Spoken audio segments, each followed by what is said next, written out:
Hey, counseling students. We are now in chapter 12, action skills for building resilience and managing stress. So in this, there's so much to cover. We've got self-disclosure, feedback, logical consequences, directives, instructions, and psychoeducation.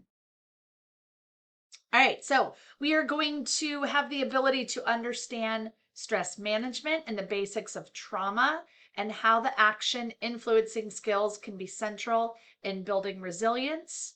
We're going to explore the nature of interpersonal influence, its specific skills, and our responsibility to work with a client on an egalitarian basis with an emphasis on listening before influencing. So what you can take from that last part, listening before influencing, we really want to stop, take everything in before we start guiding the questioning, guiding the session, guiding, what we're doing, because sometimes therapists can get ahead of themselves.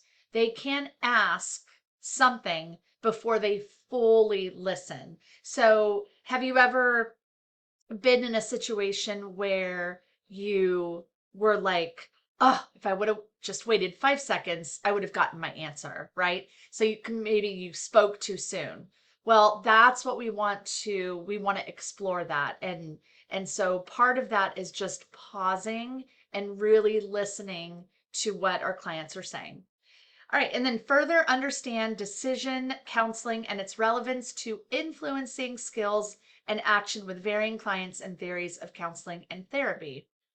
All right, ability to facilitate client self understanding and empowerment through careful listening, including counselor, self disclosure, and feedback. So, when, again, and I've said this a lot, when counselors self disclose, it is important to do so with the client's best interest in mind. So if we're going to self disclose something, make sure it is relevant to what you're working on with your client and the feedback you're providing.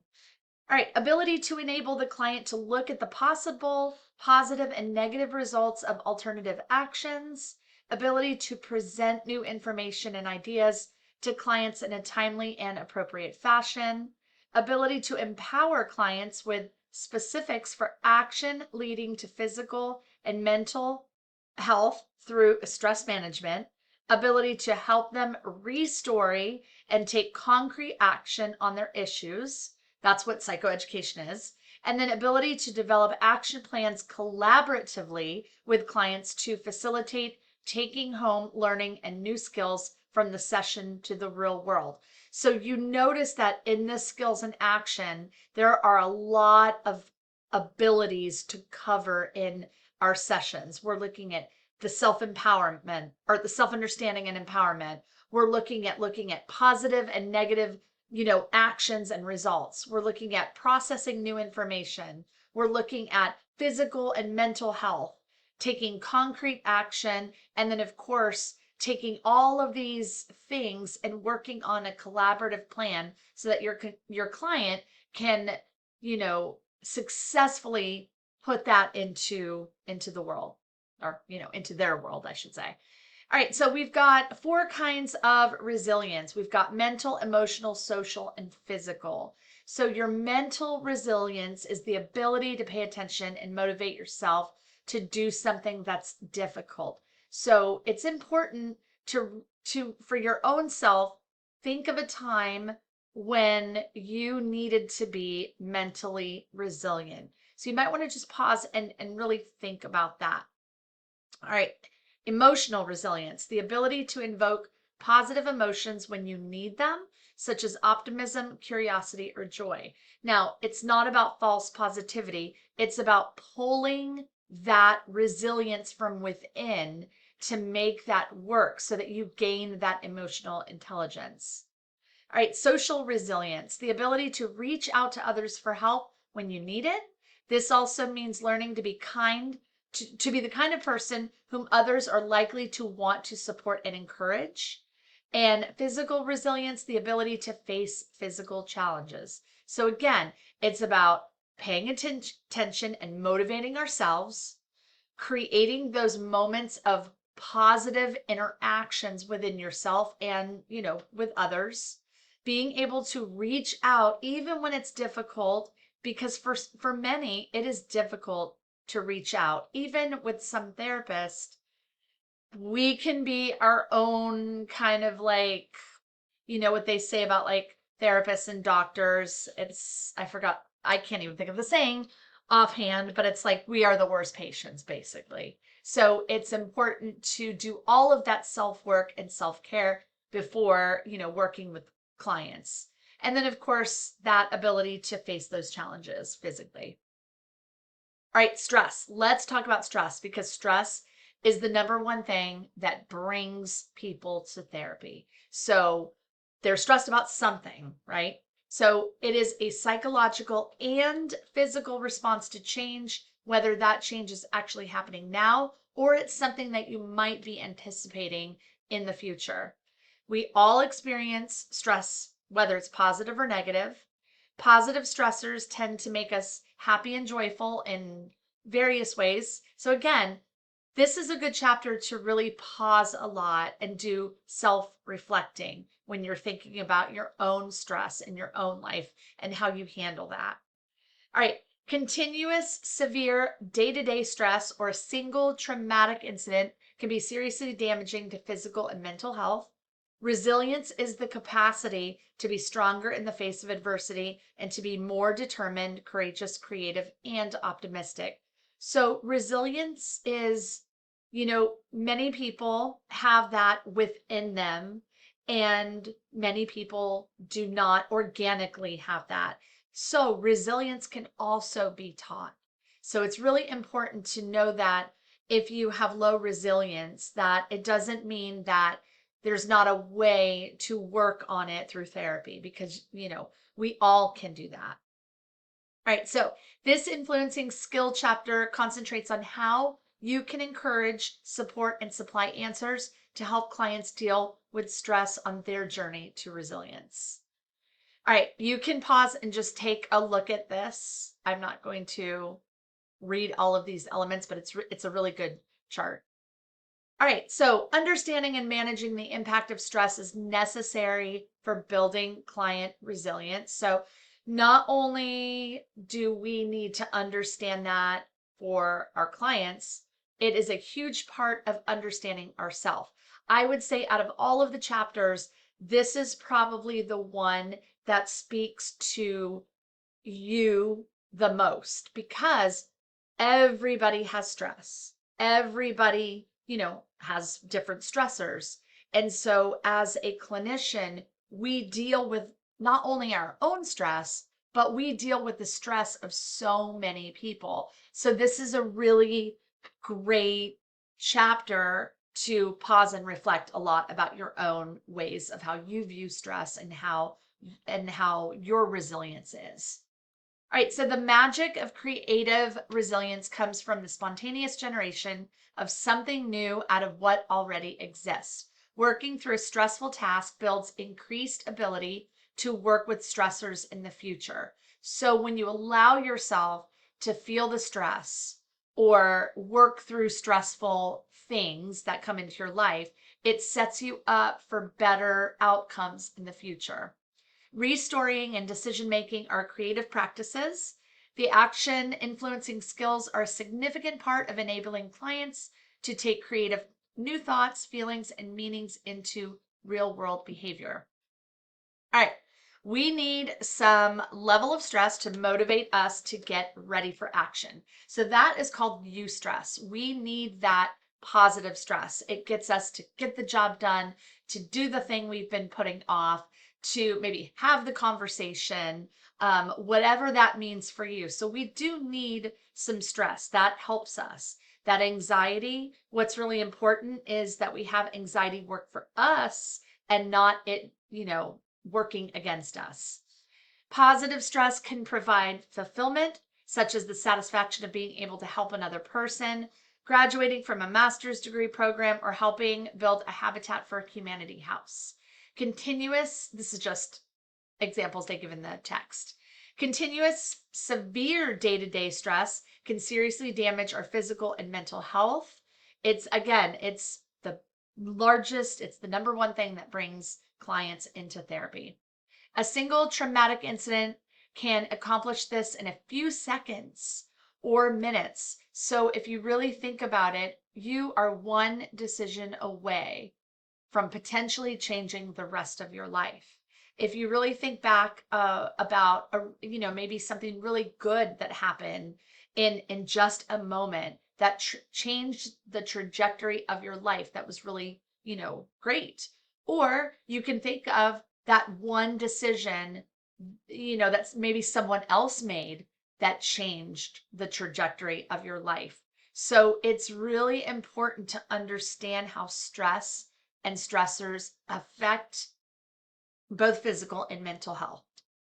All right, so again, severe stress leads to many mental and physical health issues. All right, the body responds to stress in ways that are physically damaging. The major COVID-19 pandemic, as we saw and as we are continuing to see probably for the next 8 to 10 years, right? Because, what we see in research and studies, it takes about a decade to kind of see the full results. But we're already seeing so much anxiety, so much depression, so much stuckness, heightened suicide completion or attempts. So we are really starting to become aware of the effects of the pandemic. All right, some people's lives were completely changed. Stressors have produced results such as 43% of all adults suffer adverse health effects from stress. That's huge. 75 to 90% of all doctors and office visits are for stress-related ailments and complaints. Issues such as headaches, high blood pressure, heart problems, diabetes, skin conditions, asthma, arthritis, depression, and anxiety are all stress-related. Stress costs the American industry, more than $300 billion annually. That is something to really just stop and pause and think about. Stress management is a remedial treatment for already stressed clients. These techniques are typically focused on treatment and prevention of stress. The TLCs that we learned in the beginning are also instructional strategies that are oriented to physical and mental health, bringing together neuroscience, medicine, and counseling. And of course, exercise is generally regarded as the number one TLC. So whether a client wants to join a gym or work out or whatever the case is, we have to help them build a routine of exercise, whatever that looks like for them, whatever is best for them. All right, you can stop and pause and look at these stress management strategies. These are really good to stop and look at. All right, let's talk about self-disclosure and feedback. So self-disclosure and feedback are similar to the listening skill of summarizing. They move beyond the summary to add client awareness. So before sharing anything personal or self-disclosing or providing feedback, you want to have an understanding, a true understanding of where they are in the process of the relationship that they're trying to build, whether that's with you in the session, outside, whatever they've come in for in counseling. You just want to make sure that you have all the information before you begin to self-disclose and share your feedback. Both skills are used sparingly and only when the client appears to need more counselor involvement and support. So what that's trying to say is that sometimes they need that connection of you as a person. So if it can help them, not to say like, oh, I understand how you feel. Oh, I went through this too. That can actually do the opposite.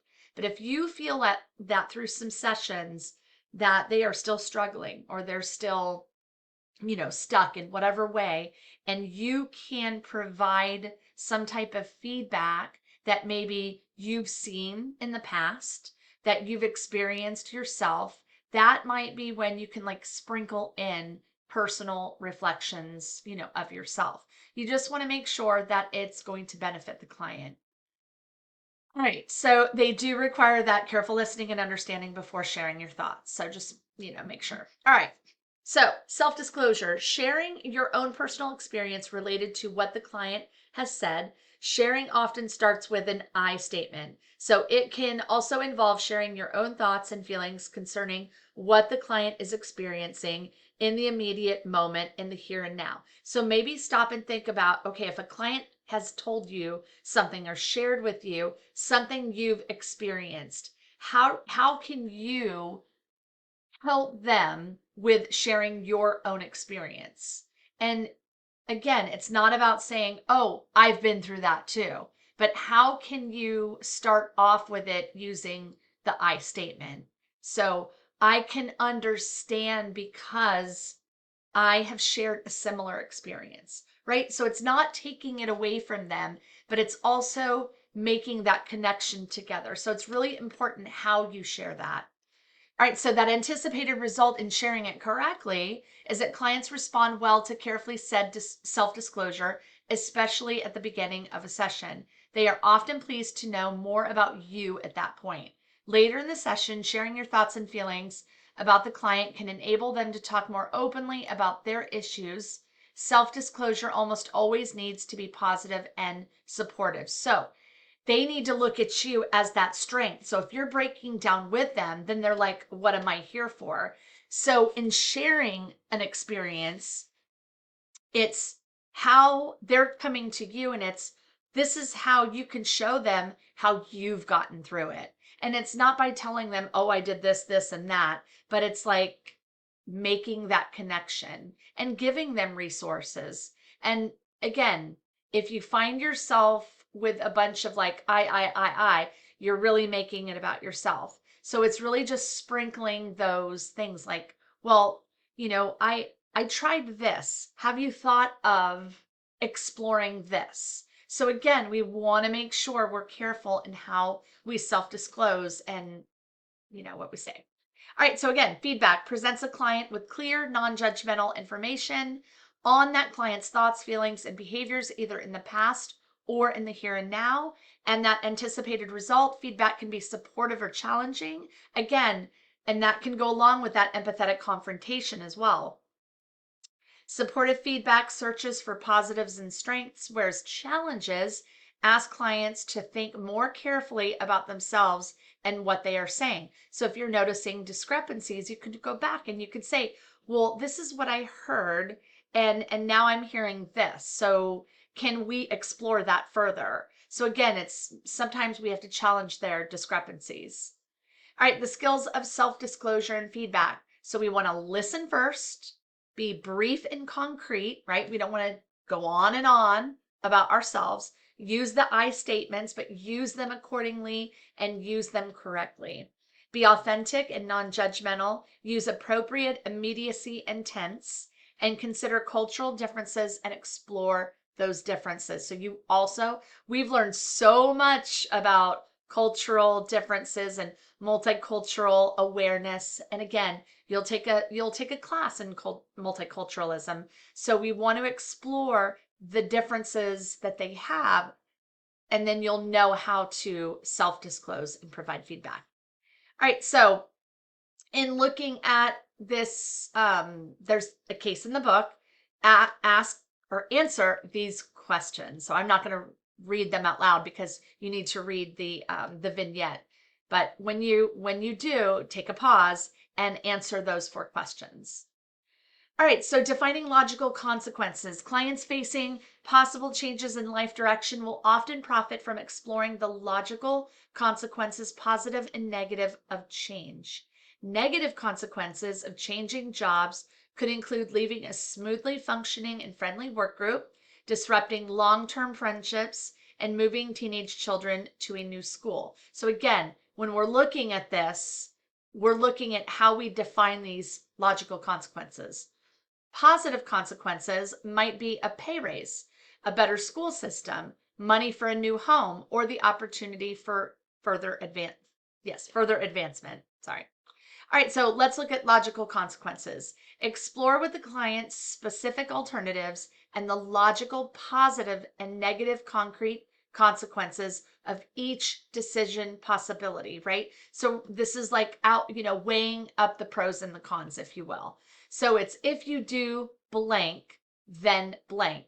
So if you take the new job, right, then what does that mean for the children's school or relocating or stress that this may cause, right? It can be two positives, it can be two negatives, it can be a positive and negative.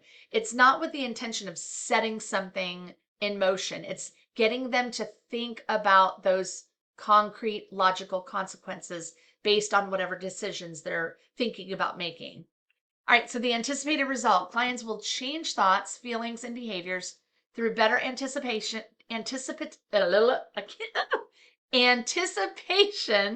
of the consequences of their actions. When you explore the positives and negatives of each possibility, clients will be more involved in the process of making their new creative decision.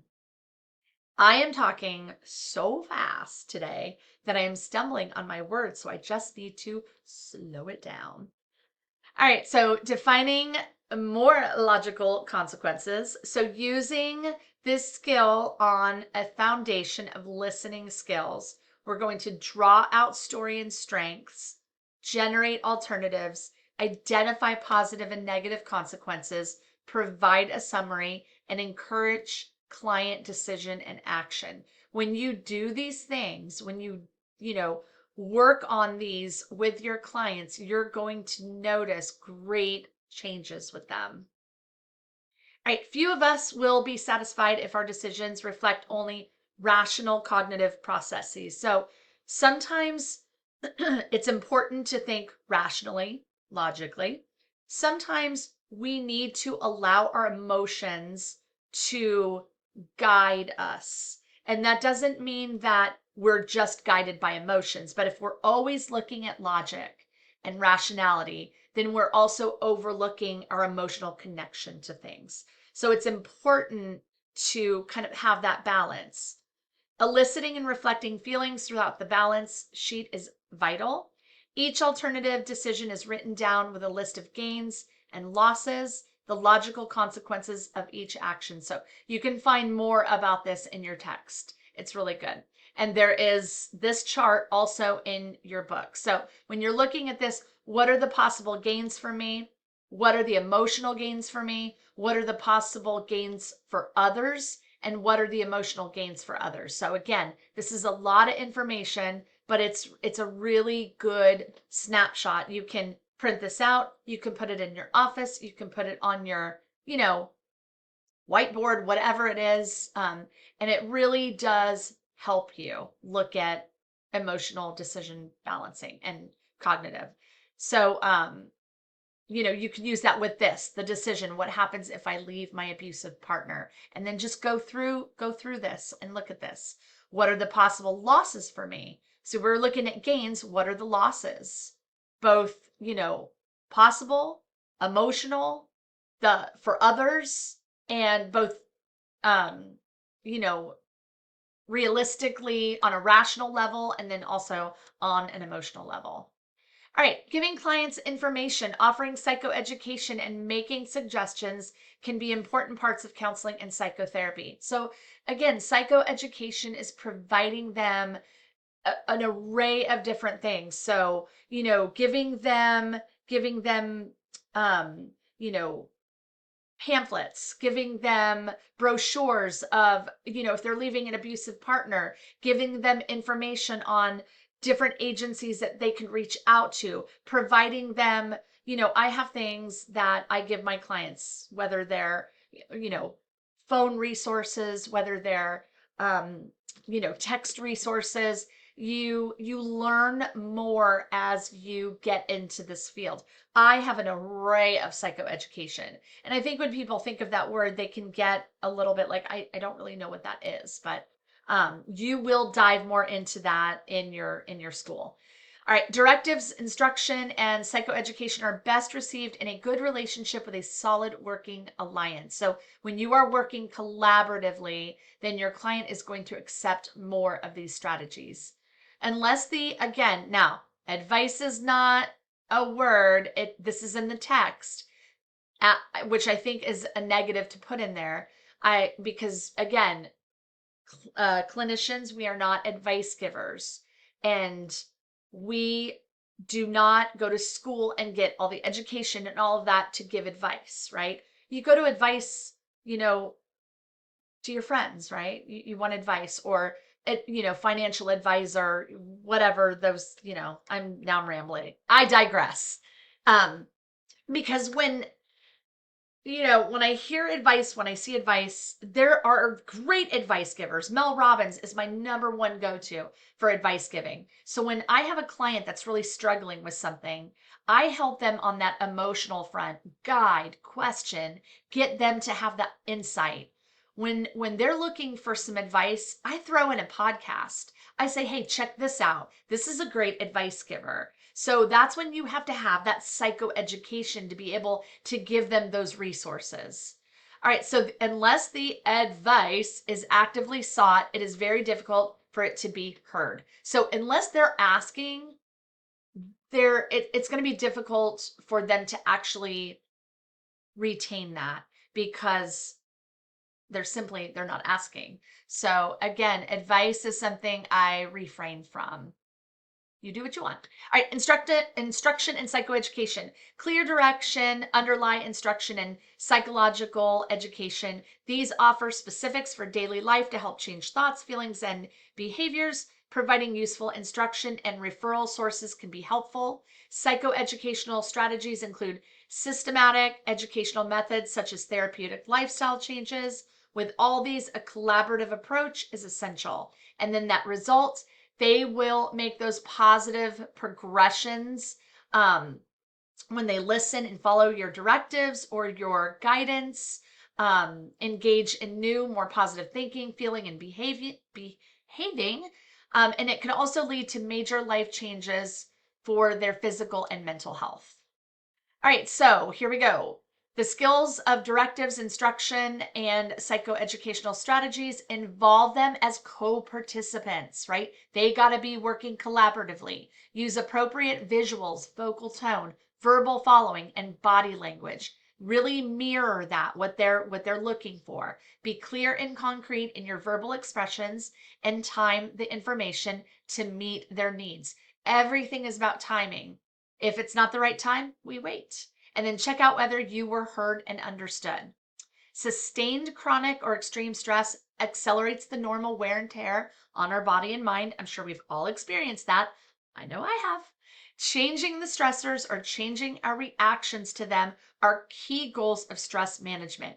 Again, we want to help them change their reactions to how they see and view stress. And then several strategies can help you achieve these goals. All right, indicating your thoughts and feelings to a client constitutes self-disclosure, which necessitates use personal pronouns, use a verb for content or feeling, I feel, whatever. Use an object coupled with an adverb and adjective descriptors. I feel happy about your. I usually do not use the word happy a lot, again, because that's flowing. Express your feelings appropriately. Feedback accurate data on how you or others view the client. So remember, the client should be in charge. They're in charge of things. You guide and provide. Focus on their strengths. Be concrete and specific, non-judgmental. As appropriate, provide here and now feedback. Keep feedback lean and precise, and check out how your feedback was received. It's all about going back, looking at notes, and taking in that information. All right, the task is to assist clients with foreseeing consequences as they review alternatives for action. A common statement used here is, if you do blank, then blank will possibly result. Listen to make sure you understand the situation and how the client understands what is occurring and its implications. Encourage the client to think about possible positive and negative consequences of a decision. If necessary, comment on the positive and negative consequences of a decision in a non-judgmental manner. That's active listening. That's all these skills that you have learned will allow you to do this. Summarize and then let the client decide what action to take. All right, instruction, providing information or guidance, is brief, consisting of relatively short comments to facilitate action in the real world. Psychoeducation is a more systematic way of teaching clients about new life possibilities. This may range from training and communication skills to developing a successful wellness plan.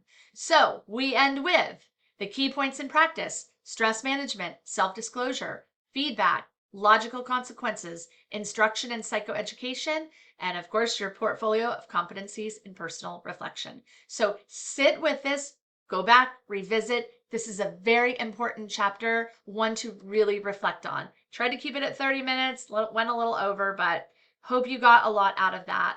All right, until chapter 13, I am signing off. All right, peace.